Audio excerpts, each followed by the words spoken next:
Ya, la clase de hoy entonces es nuestra clase 3 y trata sobre biodiversidad fúngica.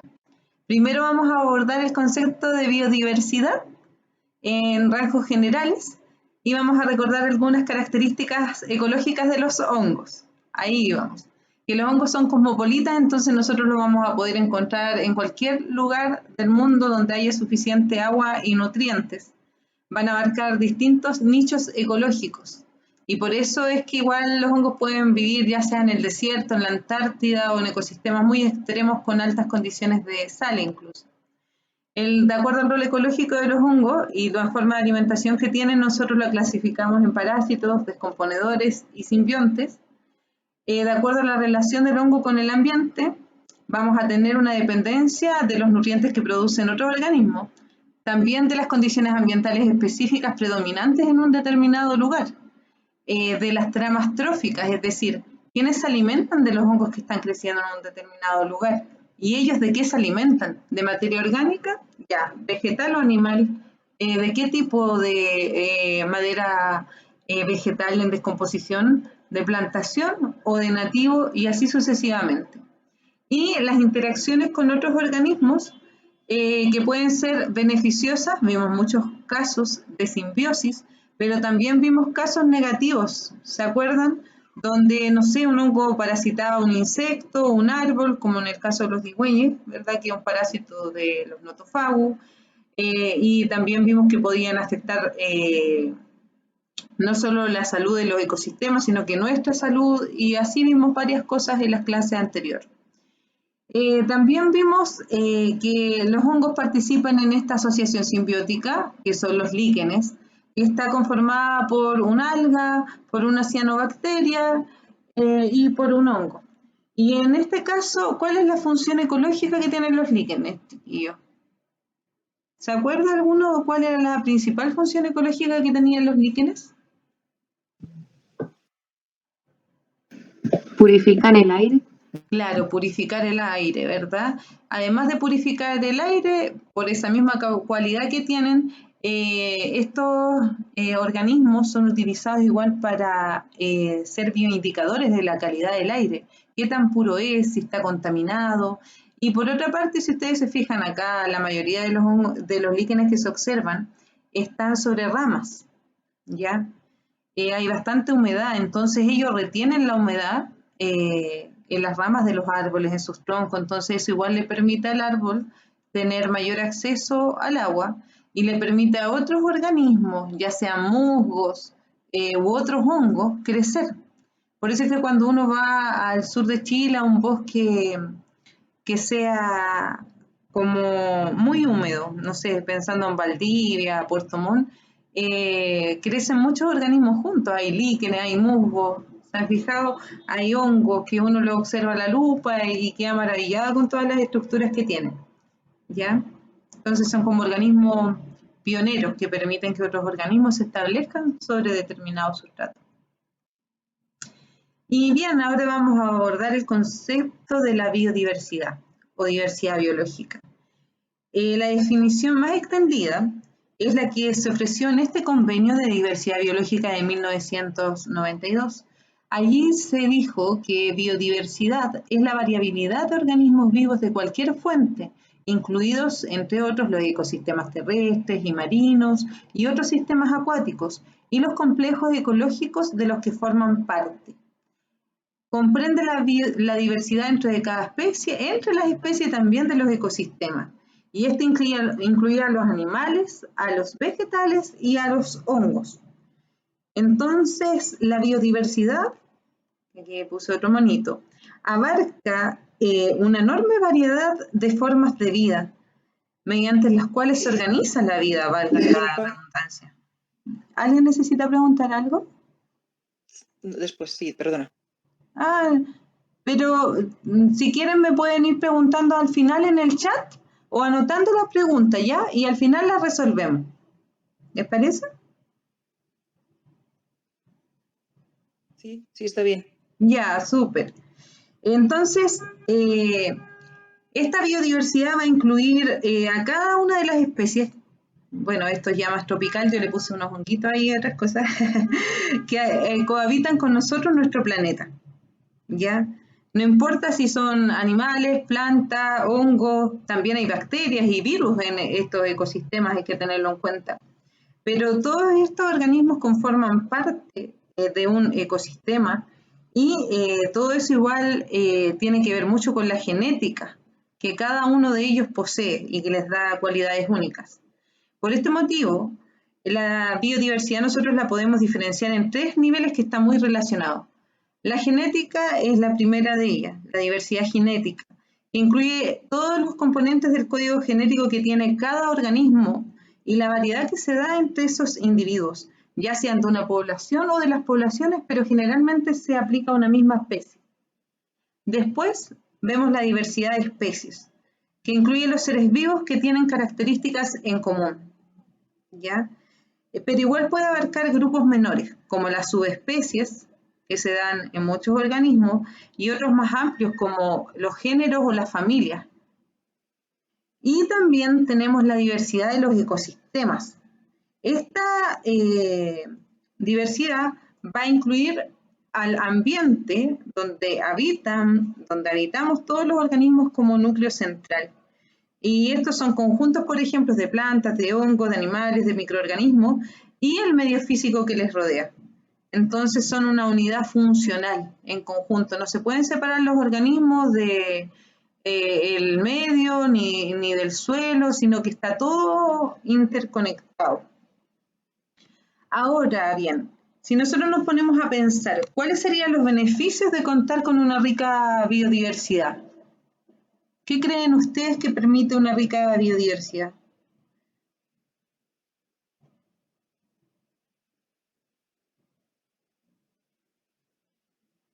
Por ejemplo, si nosotros tenemos una rica biodiversidad en nuestro país, nos vamos a centrar, pero también en otros lugares del mundo, esto nos va a proveer de alimentos, de medicamentos, de recursos naturales que podamos aprovechar de manera sostenible, obviamente, y de energía para asegurar ya sea nuestra supervivencia o la de otros organismos.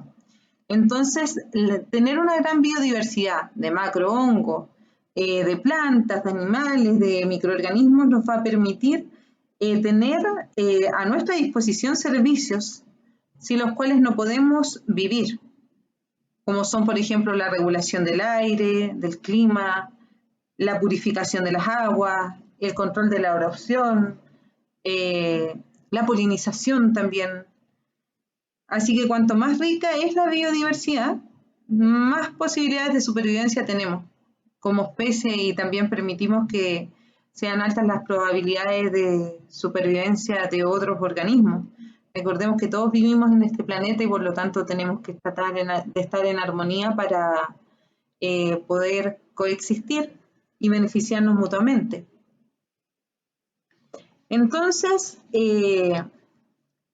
todos hemos tenido la conciencia últimamente de que cuando el ser humano protege y conserva algo es porque lo aprecia, porque lo conoció y porque se empoderó y quiere protegerlo.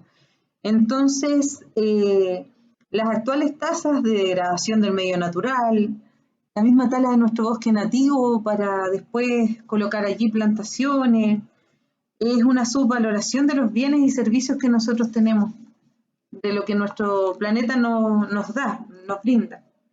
Entonces, de acuerdo a una evaluación de ecosistemas del milenio, realizada en el 2005, y de acuerdo a este otro artículo, se agrupan los servicios ecosistémicos en general en 4. Servicios de soporte, donde vamos a tener la formación del suelo, la biodiversidad, el mantenimiento de esta, los servicios de regulación, ya sea del clima, de los gases, de la calidad y cantidad del agua, servicios de provisión como del alimento, ¿verdad? De los alimentos que nosotros necesitamos, de agua, de biocombustibles, de medicina, servicios culturales, de identidad cultural, espirituales, de recreación y turismo, de ciencia y educación. Y todo esto conlleva un bienestar humano, pero que igual está relacionado con la libertad y elección. Por lo tanto, si nosotros decidimos conservar nuestra biodiversidad, protegerla en lo posible para no tener que conservar, protegerla cuando está sin ninguna intervención, vamos a estar favoreciendo no solo nuestros intereses, sino los de todos los seres vivos que habitamos nuestro planeta.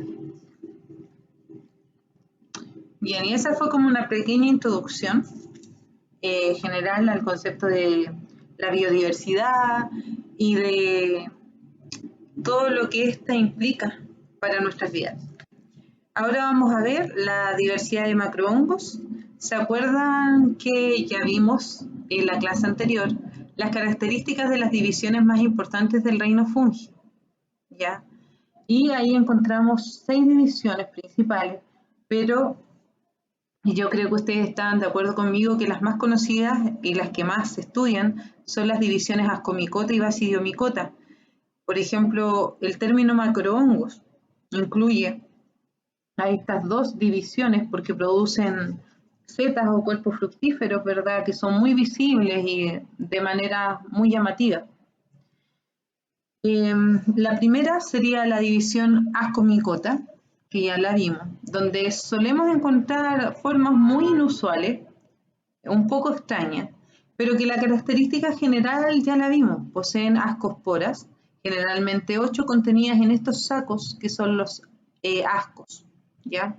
Y eso es lo que caracteriza al microscopio, que se trata de ejemplares de la división Ascomycota de los que yo estoy hablando.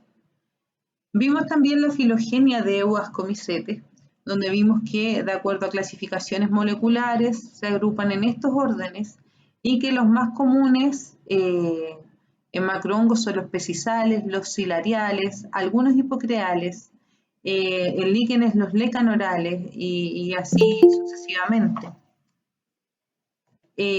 Hoy en día yo les contaba que hay clasificaciones mucho más complejas que se me hacen complejas a mí misma porque con los avances moleculares se han ido produciendo más ramas y más órdenes y divisiones y cambiando hongos de familia, así que con que se queden con estas filogenias es, yo creo que suficiente porque igual se siguen usando todavía hoy en día en la docencia. Y bueno, ¿a qué voy aquí? Ya, tenemos hongos de la división Ascomycota. ¿Qué hago yo cuando voy a terreno y después quiero observar un hongo de estos al microscopio? Quiero en realidad saber quién es, porque muchas veces uno puede ir a terreno y si no tiene este nombrecito se encuentra con una especie con forma de copa, sería un apotecio, ¿verdad?, que estamos observando acá, de color café ferruginoso con restos de micelio blanco, y uno ¿qué hace? Toma una fotografía. Entonces uno puede tomar una fotografía como esta para tenerla de referencia, que es bonita, pero lo más recomendado es que se tomen de otros ángulos, desde atrás, por ejemplo, desde este otro ángulo, para ver si hay alguna información más que aporte, ¿ya? Y en especial cuando son hongos de pie y sombrero, porque necesitamos ver la parte de abajo del sombrero, si hay láminas o no, la parte de arriba y la parte lateral, y eso se hace por fotografías distintas. Es difícil a veces captarlo todo en una sola fotografía. Y ahí uno va notando en el terreno las observaciones, como esta presencia de, no sé, fibras, micelio, los colores, al tacto, se humedece, es viscosa, es suave, tiene una textura rugosa, es muy seca. Todo eso se anota en terreno.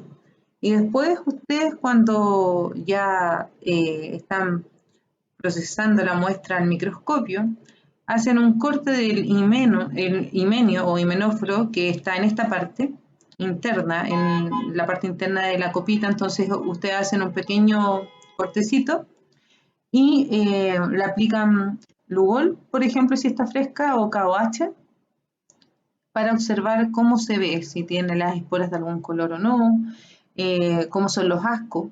Y lo que uno hace es utilizar una reglilla ocular, que es un ocular de microscopio, pero que viene con una reglilla, ¿ya? Con medidas de micrómetros. Y ahí ustedes pueden realizar la medición de la espora, el largo, el ancho y también de los ascos. Y así van anotando todas esas características y dibujándolas como aparece aquí en esta imagen.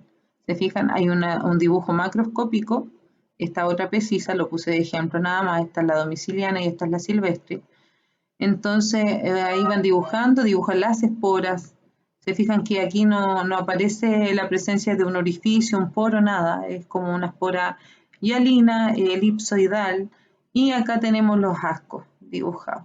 ¿Se fijan? Y después ya para uno realizar una publicación, estos dibujos ya los convierte en algo más específico, con diversos programas, y ahí uno ya va poniendo las medidas y todo eso para la publicación. Bien, ahora en cuanto a la división basidiomicota, que les dije que se distingue porque aquí tenemos los hongos de pie y sombrero, y también los basidios, que son muy distintos a los ascos, y las ascosporas están fuera, no están contenidas dentro de un saquito. Vamos a encontrar igual su filogenia, que ya la vimos, donde teníamos tres subdivisiones, principalmente. La agaricomicotina, donde tenemos hongos conimenios. Las ustilaginomicotina, con hongos parásitos carbones y grupos afines que generan lesiones en las plantas, así como puntitos negros o carbones negros, como que las carbonizan. Y la fucsinomicotina, donde tenemos las rollas y grupos afines que igual son parásitos, pero son con más color y más polvorientos. ¿Ya? Y en este caso les coloqué esta imagen donde aparece un Pluteus umbrosus, donde el hongo, si se fijan en la fotografía, aparece solo de lado, se le sacó el fondo, para observar este umbón, ¿ya? Esta estructura que se llama umbonado, a veces se le dice mamelado, y es porque es como un pezón, a eso en latín alude. Y acá se colocó un círculo como un extracto con las láminas que se extrajo de la fotografía desde abajo, y de la superficie, que si se fijan no es lisa, es como con pequeños poros. Y acá está la reglilla ocular que yo les decía que se utiliza para observar las esporas. ¿Ya? Después lo mismo, se procede a dibujar el hongo, en este caso, desde arriba, desde abajo, con detalles del pie, con los queilocistios, los pleurocistios, si es que están presentes, no en todos los basidiomycetes están presentes, las esporas que son como amigdaliformes porque tienen como una pícula, una puntita, ¿se fijan? Y aquí sería este Pluteus ephebeus, ¿ya? Y después les coloqué esta imagen igual, que es ya más elaborada, como digo, para publicación y todo, pero es lo que se va haciendo, así son los pasos. Observar el hongo, microscopía, esto y esto. Y acá les quise colocar el ejemplar de un fungario. Para que la muestra se preserve en un fungario, hay que deshidratar el hongo entre unos 35 a 45 grados Celsius, porque después de eso se puede quemar. Y al quemarse no se pueden hacer análisis genéticos y se puede perder la muestra. Entonces, una vez que está deshidratado, ellos son depositados en una caja, donde el hongo se envuelve ya sea en un papel de diario o en papel absorbente, para mantenerlo, y se guarda dentro de una cajita. Pero igual se usa mucho guardarlo dentro de una bolsita. Pero aquí voy con esto. Cuando ustedes van a un lugar y recolectan una especie con fines científicos, siempre tienen que tener como información la localidad donde fue encontrada, ojalá exacta, y hoy en día se piden las coordenadas. Acá en esta etiqueta no aparecen, pero se piden las coordenadas, ¿ya? Porque eso igual sirve para hacer análisis de distribución biogeográfica, ¿ya? ¿Quién lo colectó? Se coloca el nombre de la persona que lo colectó. ¿Quién lo determinó? El nombre de la persona que lo determinó. Se le asigna un código, ¿ya? Que es de acuerdo a la disposición de los números del fungario al cual se introduce, al que se ingresan. ¿Qué día, qué mes y qué año? Y el hábitat, bosque de pino y encino. Y a veces se ponen observaciones, y ahí se ponen cosas en particular que se observaron ya sea en el ambiente o en el hongo en ese momento. Entonces, toda esta información uno la necesita para ingresar una especie, un ejemplar en realidad a un fungario. Cuando no hay cualquiera de estos datos se complica porque cuesta catalogarlo. Entonces queda como a medio catalogar. Ya ahora les quería mostrar esta imagen donde tenemos un hongo de la división ascomicota y otro basidiomicota. ¿Quién me puede decir cuál de estos dos hongos es basidiomicota? El hongo con sombrero. Muy bien, el hombre con sombrero, ¿verdad? La manita muscaria. Muscaria, la manita muscaria. Sí, súper. Ahora, Y la ¿quién me no. puede decir cuáles son estas estructuras?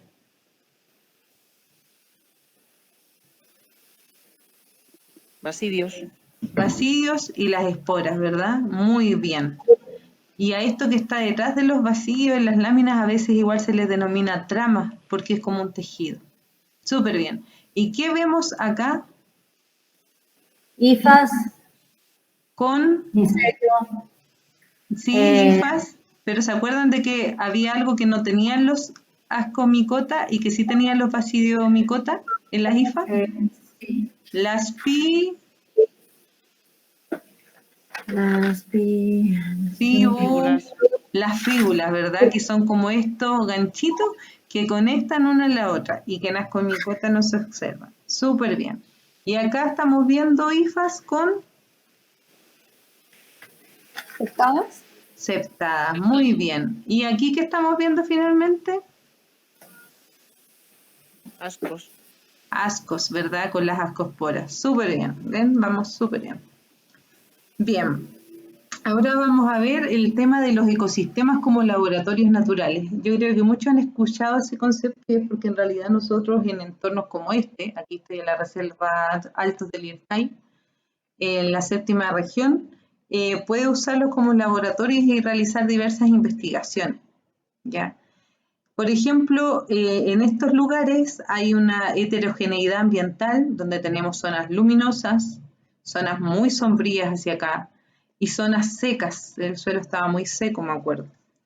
Entonces, en este caso, la diversidad de los hongos, de los distintos grupos tróficos de hongos, micorrízicos, saprótrofos, parásitos, se va a ver influenciado por la calidad y cantidad de materia orgánica disponible, ya sea a nivel de suelo, aportando carbono, o en el caso de los parásitos, que aquí se ven algunos yaoyaos, Citariotia ahí arriba, unos digüeños, unos puntitos, esos son yaoyaos. Entonces, o el carbono que le aporte, ¿verdad?, el árbol a través de su nutrición a los hongos, para que puedan ir creciendo. Pero todo esto no es estático. Ya nosotros vamos a tener diversas variables, como el clima, por ejemplo, que va a afectar la composición vegetacional y también la materia orgánica que ingresa a nivel del suelo. También vamos a tener algunas variables edáficas parchosas. Parchosa se refiere a que en un lugar podemos tener un microclima aquí, pero yo me puedo internar hacia el bosque más allá y voy a tener otras características edáficas. Entonces son por parche. Y esas características edáficas se refieren, por ejemplo, al pH que está presente en el suelo, a la textura y la capacidad de retención de humedad que tenga el suelo, la conservación de concentración de carbono, de sodio, de magnesio y de otros minerales como el calcio. Entonces, todo eso hay que medir al momento de realizar un estudio en un determinado lugar para ver cómo afecta el crecimiento de hongos de diverso tipo. Y también tenemos variabilidad de sustratos y de hospederos, claramente. ¿Cómo es la variedad de los sustratos presentes en el bosque? Hay madera caída, no sé, de un gualo, por ejemplo, de un coihue. Hay árboles parasitados por digüeñas, yaoyao. Toda esa variabilidad también tiene que ser estudiada. Y por eso estos ecosistemas, los ecosistemas en general se consideran hoy en día como laboratorios naturales, donde uno puede realizar una investigación bastante buena y a veces compleja, porque son muchas las variables a considerar. Bien, como ustedes saben, nuestro país es un mosaico biogeográfico. Tenemos por una parte la cordillera de los Andes, por otra el desierto de Atacama, bosques siempre verdes más hacia el sur y también bosques caducifolios, donde hay una gran cantidad de endemismos, no solo de plantas, sino que también de animales y de hongos. La diversidad de hongos en Chile es de más de 3.000 especies en el año 1980, Mujica y Vergara escribieron La flora fungosa chilena, que es como, yo diría, el único catastro que se ha realizado hasta la fecha, estamos hablando de 1980, de los hongos presentes en Chile. Y se incluyen como 700 hongos macroscópicos, los demás son todos microscópicos, microhongos, fitopatógenos, porque los autores eran ingenieros forestales e investigaban estos hongos. Entonces, la cantidad de hongos que existe actualmente en Chile no se conoce exactamente. Se sabe que son más de 3.000 especies porque yo me baso en esta cita, pero podrían ser 4.000, 5.000, 6.000, 10.000, pero eso hay que estudiarlo. Y para eso habría que reunirse con varios investigadores para hacer un nuevo catastro y publicarlo. Después, tenemos que aproximadamente un 30% son hongos estomicorrícicos asociados al género Nothofagus. ¿Y eso de dónde se extrajo? De la tesis de Garrido de 1988. Norberto Garrido es un micólogo chileno, hizo su doctorado en Alemania, hizo una tesis de más de 600 páginas en el año de 1988 con hongos estomicorrícicos, principalmente asociado a Nothofagus, donde describió varias nuevas especies de Cortinarius para Chile, como el Cortinarius lebre. También está Cortinarius curanilagüensis, que es donde yo nací, Contulmensis, todo eso lo describió él, pero después se retiró. Pero ahí ya se sabe que un 30% de los hongos estomicorrícicos de nuestro país está asociado a Nothofagus, lo que es bastante. Yo les hablaba de los distintos ecosistemas y vamos a comenzar por el desierto absoluto o el desierto en general, que es un área muy seca, extremadamente seca, con muy pocas precipitaciones. Recordemos que en el desierto de Atacama, acá no llueve más de 1 milímetro al año y bajo ciertas condiciones climáticas. Entonces, estos ecosistemas son súper importantes porque a pesar de que en muchos sectores lucen así, hay gran variedad de plantas y animales adaptados a vivir en estas condiciones, ¿ya? Y también está lo que yo les decía del desierto de Atacama, que lo encontramos situado al norte del país, yo diría que en la región de Antofagasta, más o menos, ahí, y que limita con Bolivia por un lado y con Argentina, aquí arriba. Y esta es la segunda zona más árida de nuestro planeta, ¿ya? Después de los valles secos de McMurdo, que están ubicados en la Antártida. No llueve mucho, pero hay, como les digo, flora y fauna adaptada a estas condiciones de aridez. Pero no solo eso nosotros encontramos en el norte de nuestro país.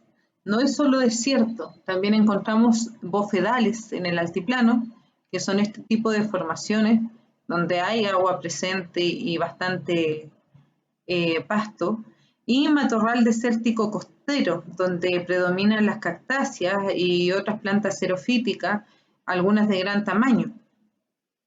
Entonces, en estos lugares uno puede encontrar varios tipos de hongos, ¿ya? Por ejemplo, se encuentra con estos hongos, voy a darles todas las imágenes mejor, que tienen una forma particular y que antes eran considerados gasteromicetes, hoy en día pertenecen a la clase Agaricomycetes y son hongos gasteroides por la forma. Y son leñosos, si se fijan. Son bastante duros, uno puede observar de que son bastante firmes sus estructuras. Y estos se encuentran siempre adaptados en ambientes áridos y semiáridos. Entonces lo que sucede acá es de que el hongo se desarrolla primero bajo la superficie de la tierra o la arena donde está creciendo. Y a medida que va creciendo, comienza a emerger, en muchos casos, un estípite leñoso y ahí el hongo pasa a tener una forma epígea, es decir, sobre la tierra. Y presenta las esporas contenidas en esta estructura que es un peridio. Dentro está la gleba, que es la masa de esporas, y ahí se protege hasta que están maduras, y algunos tienen un orificio como un ostiolo para liberar esas esporas a través del aire, y otros se van resquebrajando completos para liberarlas, ¿ya? En este caso tenemos a Batarrea stevini, que ahí está. Este hongo es bastante grande y ustedes están viendo probablemente desenterrado el hongo hasta la mitad, porque tiene un estípite muy largo y profundo. ¿Y para qué? Para con la punta de él poder aprovechar la humedad que está bajo el suelo. Recordemos que aquí hay muy altas temperaturas, entonces prácticamente en la primera capa de tierra no hay humedad, está todo seco, entonces por eso tiene esta adaptación. ¿Ya? Y también en este caso, que se repite la forma, tenemos a Chlamydopus meyenianus, que tiene como la misma forma pero presenta un ostiolo. Y suele tener este tamaño, a veces un poco más grande, y presenta esta estructura en la base para sostén, como si fuese una volva. ¿Por qué? Porque si hay mucho viento, como no es tan macizo como Batarrea stevini, en Batarrea stevini le estoy hablando de que si ustedes colocan su mano como un puño, a veces de ese tamaño es esta parte del peridio. Y en este caso es más pequeño, entonces esto le permite anclarse a la tierra. Y estos son de amplia distribución y escasamente colectados en Chile, aunque hoy en día se observa mucho más cuando uno sale a terrenos y pone atención. Tenemos también el caso de la montaña arenaria, que a veces fructifica sola, pero prefiere hacerlo muchas veces así en comunidad. Igual cuando crecen varias juntas se potencian y pueden retener cierta humedad. Y ella crece sobre suelos arenosos, apedregosos, con un mínimo de humedad ambiental, pero casi siempre cerca de vegetación. No sé si alguno de ustedes alguna vez ha ido al desierto florido. Yo fui hace unos años atrás y habían flores y estaba este hongo creciendo. Y aquí ustedes igual pueden observar como un bulto en la base del pie. Luego, este tema de el pie, las láminas que son negras completamente, a medida que maduran se vuelven al final completamente negras, y el sombrero igual es como duro, comparado con otras setas que uno encuentra en el bosque, que son blanditos, viscosos, son totalmente duros y con arena, como si estuviese muy pegada encima. La característica que tiene esta especie son sus láminas negras, y para dispersar las esporas, chiquillos, lo que sucede aquí es que se dispersan trozos completos de lámina. Entonces eso asegura que van a llegar una mayor cantidad de esporas a lograr tener suerte para propagar la especie, y también presentan melanina, por eso son tan negras. ¿Y qué hace la melanina? Protege a las esporas de la radiación ultravioleta. Entonces, así no quedan inviables para germinar y reproducirse. Entonces tienen esas adaptaciones que yo las encuentro increíbles para organismos que a veces son poco valorados, como los hongos. Y también tenemos, como les decía, el tulostoma, que presenta estos basidiomas como con un globito en la parte de arriba, un estípite bien desarrollado y adherido a este saco esporífero que se denomina. Entonces, al contrario de esta que tiene solo un peridio, en este caso en el tulostoma vamos a tener un exoperidio, que es una capa, y endoperidio, que es otra capa para proteger las esporas. Y cuando ya está madura esa espora, comienza a dispersarla hacia el exterior. Y ahí se encarga principalmente el viento. Ahora vamos a ver un poquito del ecosistema mediterráneo. Lo estoy hablando así como de la parte desértica, ahora ecosistema mediterráneo, y después vamos a abarcar todo lo otro que nos queda. Entonces acá tenemos el matorral espinoso, que es una formación típica de zonas mediterráneas y se caracteriza principalmente por tener especies xeromórficas. ¿Esto qué quiere decir? Que son, por ejemplo, plantas como los cactus u otras suculentas que tienen órganos adaptados para la sequía. de hojas perennes, duras, ¿verdad? Y esto le permiten resistir mejor la sequía en el verano. Y tienen árboles, pero algunos árboles aislados, bien aislados. En cambio, en el bosque esclerófilo, lo que yo voy a encontrar son una mayor cantidad de especies arbóreas, de algunos arbustos. Vamos a ver que hay una mayor densidad y también vamos a ver que es un ecosistema que se encuentra dentro de los 25 hotspots y puntos críticos más importantes del mundo, porque tiene un alto grado de endemismo y de amenaza al mismo tiempo. Y si bien su vegetación está adaptada para crecer en climas de tipo mediterráneo, hay algunos lugares donde hoy en día las sequías son extremas, y si ustedes se fijan, se ven árboles de hojas perennes que las están perdiendo antes de tiempo. No se produce una renovación gradual como debiese, sino que de repente comienzan a caer todas las hojas. Y eso es porque ya tienen adaptaciones para vivir en ese tipo de ambiente, pero cuando es extremo y no hay disponibilidad de agua, tienen que adaptarse. Entonces, para ello una estrategia de supervivencia es perder las hojas y bueno, después ver si pueden volver a producirlas, pero sobrevivir. Y eso es lo que se observa en muchas partes de nuestro país. Y otra diferencia así importante entre el bosque esclerófilo chileno y el matorral espinoso o matorral esclerófilo que le dicen, es de que el matorral espinoso hay muchas hierbas anuales, de estas plantas herbáceas anuales. En cambio en el bosque esclerófilo prácticamente no, más árboles que en el matorral. Y eso era lo otro, que resista las sequías del verano, pero que igual eso hoy en día a veces se está volviendo extremo en muchas partes de nuestro país y del mundo y que es siempre verde. Y acá hay algunas fotografías de mi colega María José Iván del bosque esclerófilo. ¿Se fijan? Bosque y matorral esclerófilo para que vean la diferencia. Donde nosotros encontramos este tipo de ecosistema mediterráneo en el mundo, si se fijan, son muy pocas partes y muy poca extensión. Y algunas especies de nuestro bosque esclerófilo, aquí está Valentina Ilustradora, que es nuestra colega de micófilos que hace las ilustraciones, del litre, el boldo, el peumo, el quillay, coliguay, maitén, boyén y el corontillo.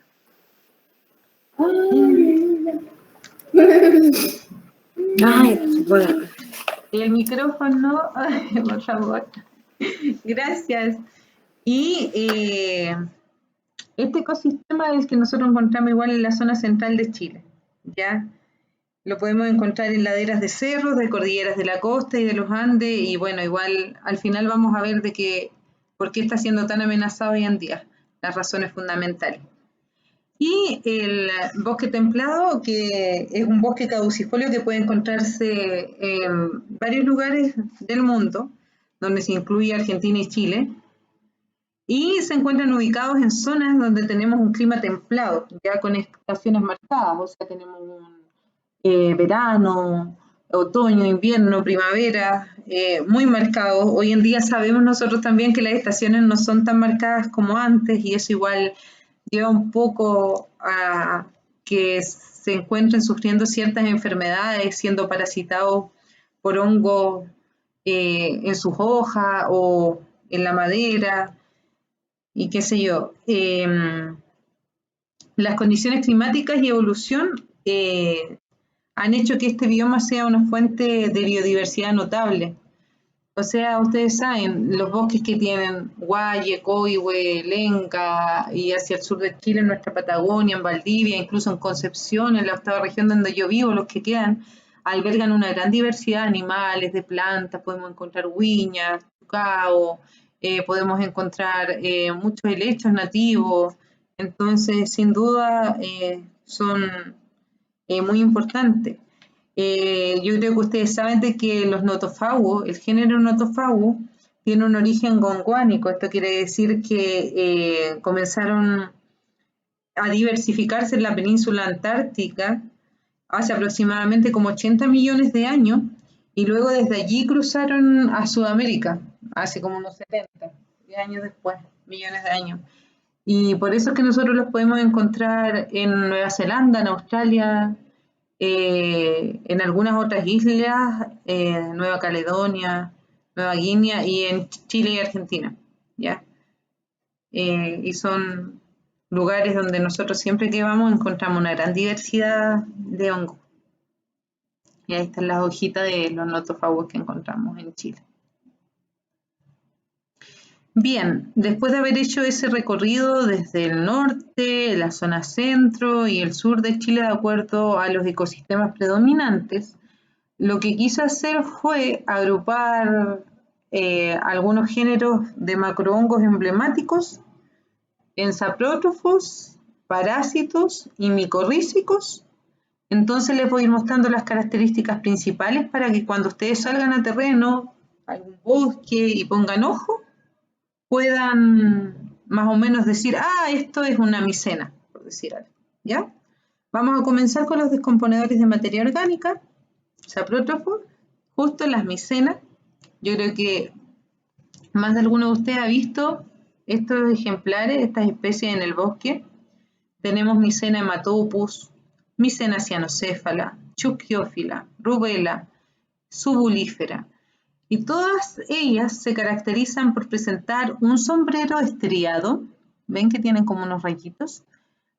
En general presentan un centro más oscuro, lo cual no se aprecia bien cuando es blanco, ¿ya? Ahí no, o en este caso no se aprecia tan oscuro el centro, igual un poquito. Presentan láminas que son de color blanco, ¿se fijan? Siempre blanco. Y como las láminas son de color blanco, las esporas son hialinas. Estas láminas de color blanco son una característica de las micenas y de algunos otros hongos del orden agaricales, pero otra característica que tienen es que crecen varias juntas, por lo general, ¿se fijan? Y que son muy frágiles. Por ejemplo, si estamos observando esta micena, la fotografía, o sea, no la fotografía, el momento real donde se captó la imagen, esta micena así de grande se veía como esta, chiquitita, ¿ya? Todo esto está con macro, entonces son muy pequeñitas muchas veces y crecen juntas, en madera podrida, donde hay harto musgo, etc. Y en este caso la micena subulífera es blanca completamente, tanto por arriba como en sus láminas, y el pie presenta un oscurecimiento hacia la base, ¿ya? Desde blanco a amarillo y un oscurecimiento hacia la base.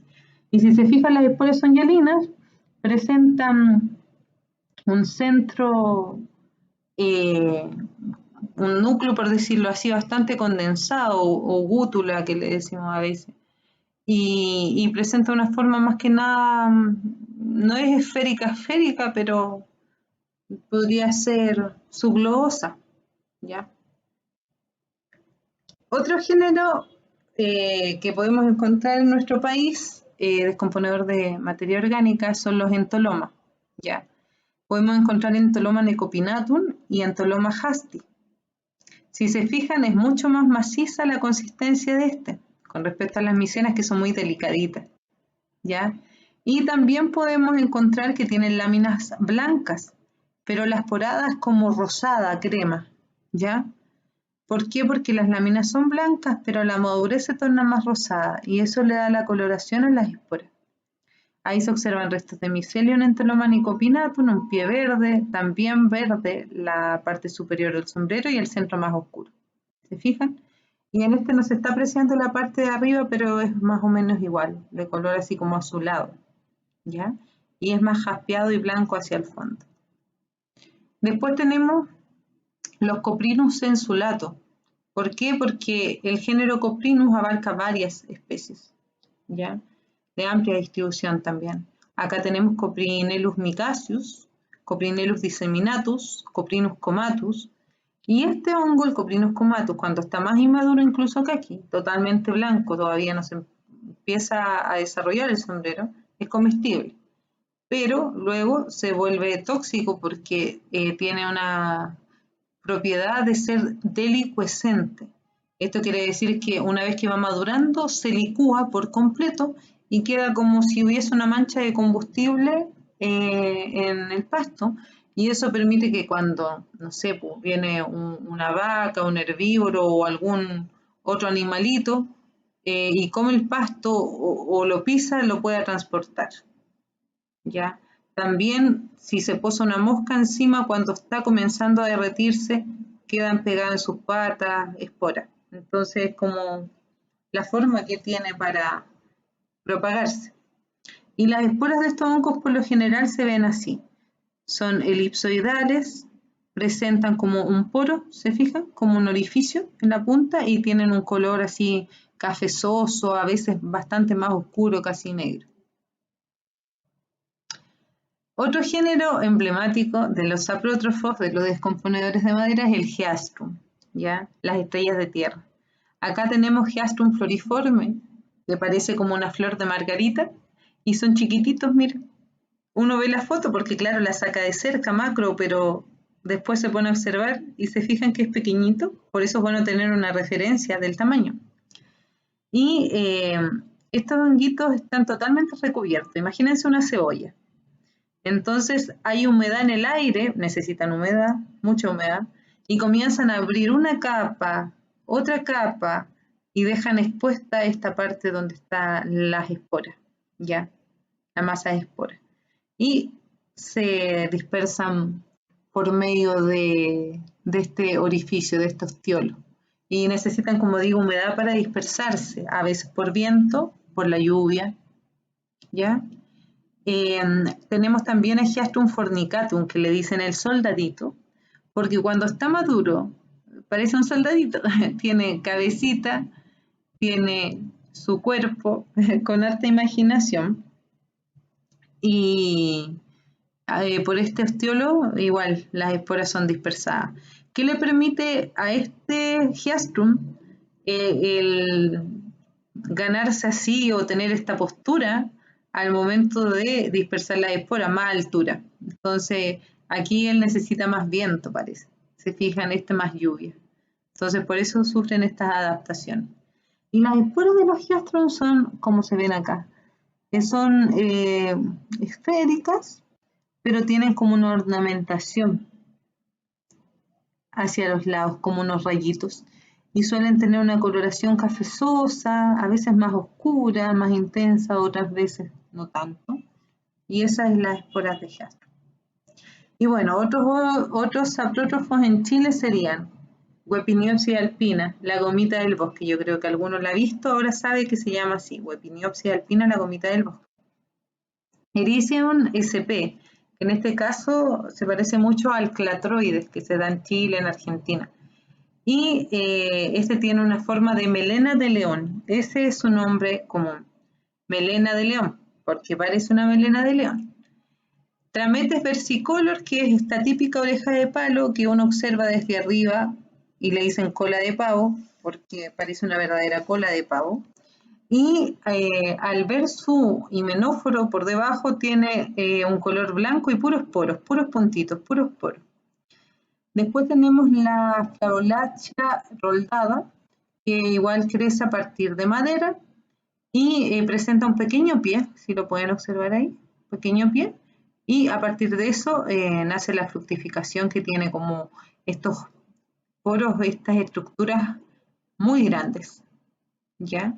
En el caso de Trametes versicolor, si uno lo lleva a casa, un ejemplar totalmente sano, sin gusanos, sin algas, ojalá, totalmente sano, uno lo puede lavar, lo puede secar y lo puede usar en infusiones para tomarse un té, porque es anticancerígeno, ¿ya? Tiene unas proteínas poligalacturonasas que permiten que tenga esas propiedades anticancerígenas, inmunomoduladoras.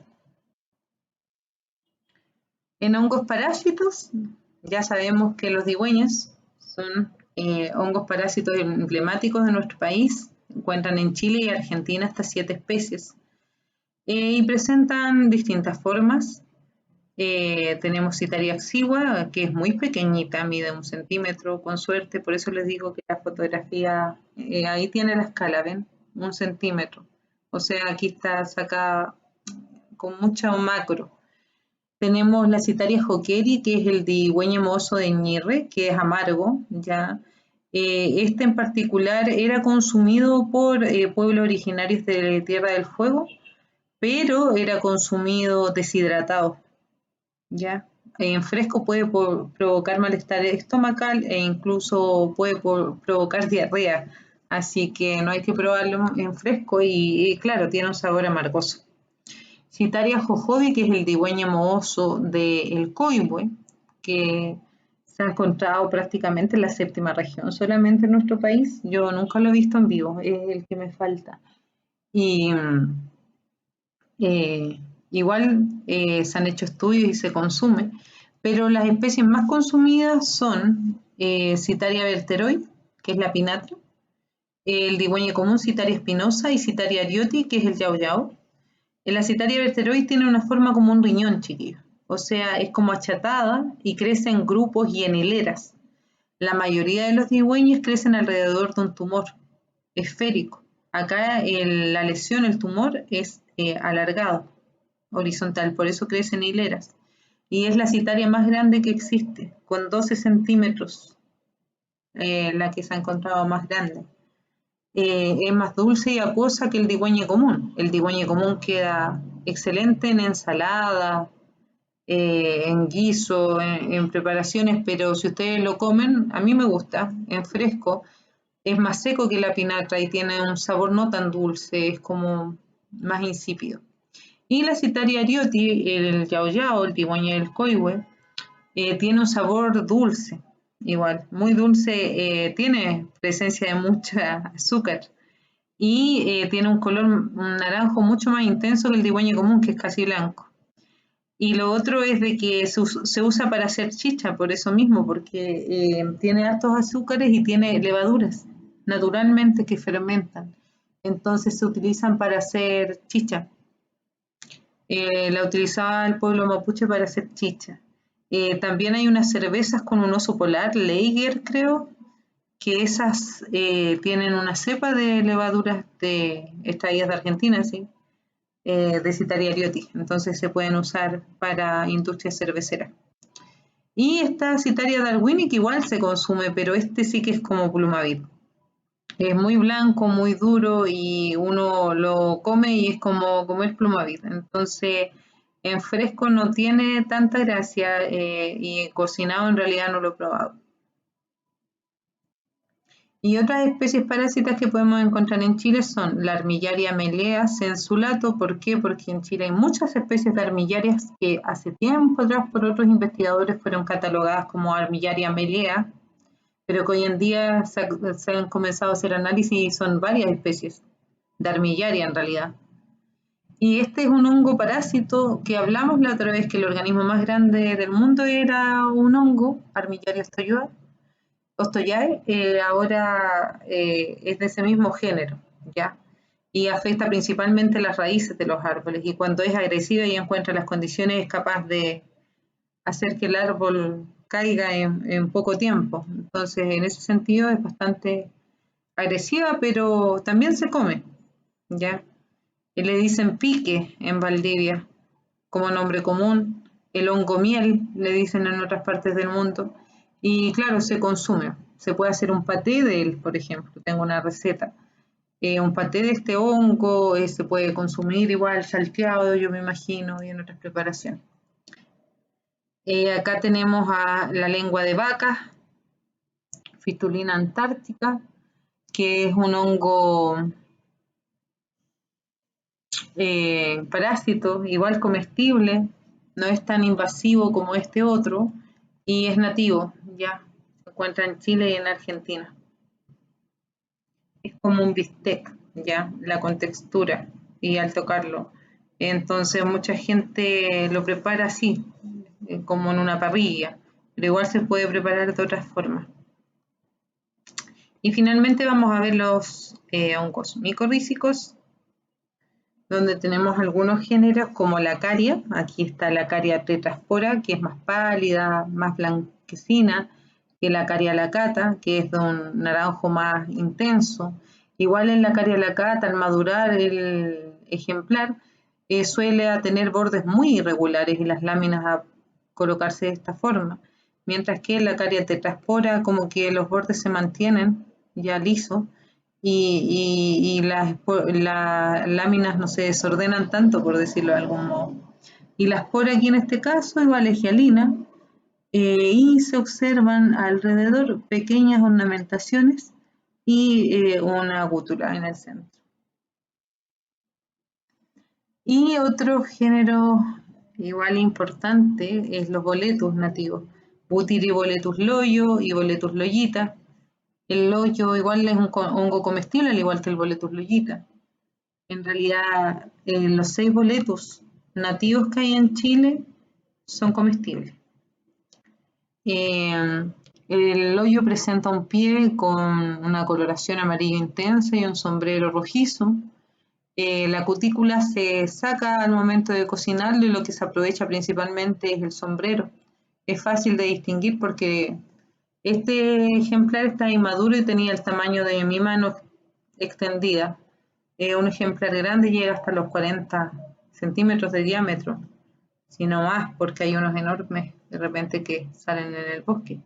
Y Boletus loyita, si se fijan, es más pequeño. Estamos hablando que el sombrero del Boletus loyita no mide más que una mano extendida de mujer, ya, porque es chiquitita, y tiene un pie de color rojizo y largo, al contrario de Boletus loyo, Butiriboletus loyo. Y también pues, presenta esta cutícula que se saca para cuando se consume el sombrero también. Se dan principalmente cerca de Notofagus. Y cuando uno observa las esporas, lo que ve es esto, ¿se fijan? Esporas alargadas, de una coloración amarilla, tal cual es su himenóforo, ven que es amarillo. Y otros géneros estomicorrícicos en Chile serían las ramarias y las amanitas. Los changles, Ramaria botrytis, Ramaria flava, que tienen forma de coral. La flava es de color amarillo intenso, la botrytis como morada. Esta es más firme, esta uno la toma y se deshace. Esta uno la toma y por lo menos no se destruye tan fácilmente.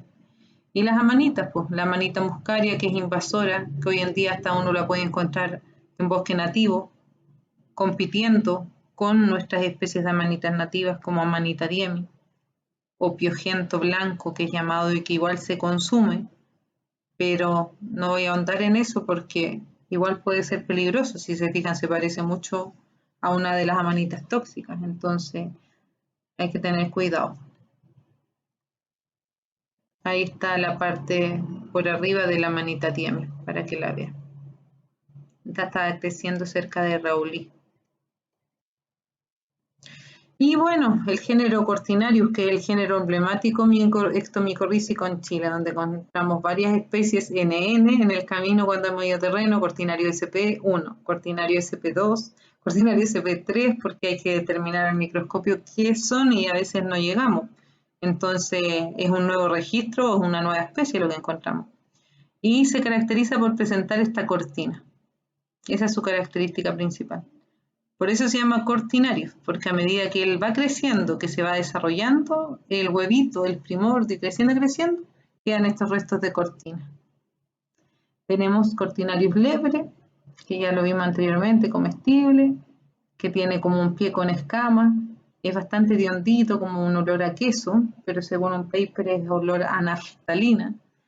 Y este otro que es viscoso totalmente, Cortinarius magellanicus, ¿ya? Que tiene como este mucílago encima y que también es comestible, salteado o en ensaladas donde se utiliza principalmente su sombrero.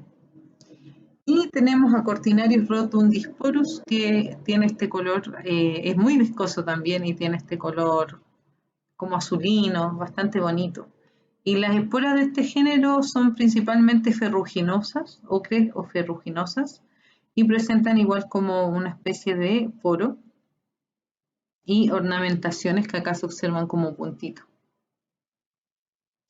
El Cortinarius presenta más de 200 especies en Chile, ¿ya? Como les digo, muchas de ellas están catalogadas y otras faltan por catalogar. Están asociadas principalmente a bosque de Notofagus, exclusivamente. Es el principal género de hongos ectomicorrízicos, con alrededor del 25% de la diversidad total de los bosques templados. ¿Se acuerdan que hablamos que un 30% más o menos de los hongos eran micorrízicos, los que salían en la tesis de Garrido? Ya, pues, de ese 30%, el 25% de la diversidad de esos hongos de bosques templados son cortinarios. Acá encontramos algunos que son secotioides.